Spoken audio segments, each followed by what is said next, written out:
Morning guys, ayan pinutol ko na yung aking marunggay para magtubo ng magandang dahon. Ayan guys, habang nag-uumpisa na ng ulan.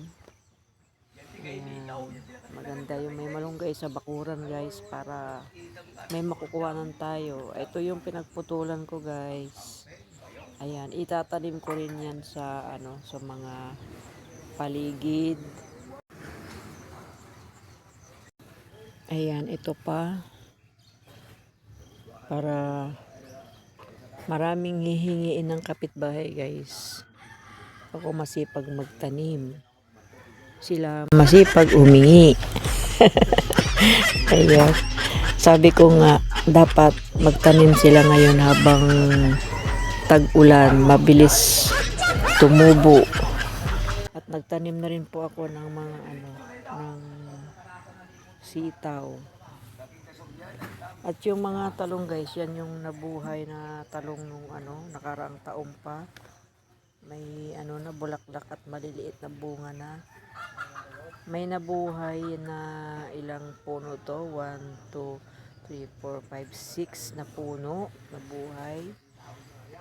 Kaya lumiit siya guys kasi tinanggal ko yung niya, kahoy. Ayan, ngayon nag na siya, nag-usbong na. Oh. Ayan. Ito naman guys, ito ay huli kong tinanim na sitaw na yung mahabang sitaw. Yan, hindi pa siya tumubo. Pero dun, tanim ko dun sa likod guys, tumubo na. Ayan. Ito hindi pa tumubo kasi nung isang araw ko lang tinanim to. Ayan. Guys, ito ay ako lang po yung nandito, kaya ito pwede ko rin siyang ibenta pag bumunga. Sipag-sipag lang magtanim para magkapera balang araw pag sila ay namunga, di ba guys? Ayan, yung mga tao hindi pa sila nagtatanim. Tingnan natin yung malunggay ko, yung ko, sitaw ko sa likod guys.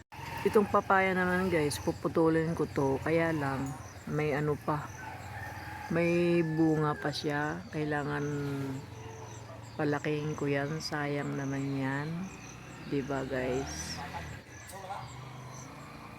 Tignan natin yung aking sitaw dito sa likod na una kong tinanim. Ayan guys, ayan, mayroon na siyang tubo. Ayan. Ito, nauna kasi itong tinanim ko guys. Ayan, mayroon ng tubo. Ayan. Masitaw ko na masitaw na kumbaga sa Ilocano ay salayusay. Ayan, may tubo na guys. Yung iba wala pang tubo. Baka medyo malalim yung pagtanim ko. Ayan, tubo na ito. Ayan, o diba? Likod bahay ko to guys. Ayan, diba? At kahapon naman nilagyan ko ng yung garden net. Ayan, ito para hindi pumasok ng mga manok, hayop. Ayan, may garden net. Ito hindi ko na nilagyan ng garden net kasi ito nilagyan ng net to kasi naman maliit ang butas ng cyclone wire. Kaya maganda dito sa probinsya guys na magtanim-tanim kasi malawak yung mga bakuran. Kaya kailangan magsipag tayo para hindi na tayo magbili ng mga gulay. Bilhin na lang natin yung ricado guys, 'di ba? Kaya maganda magtanim ng malunggay ngayon. Kung mayroon malunggay na mga may puno, putulin nyo na para mag-usbong ng maganda. Diba? Para mag-usbong.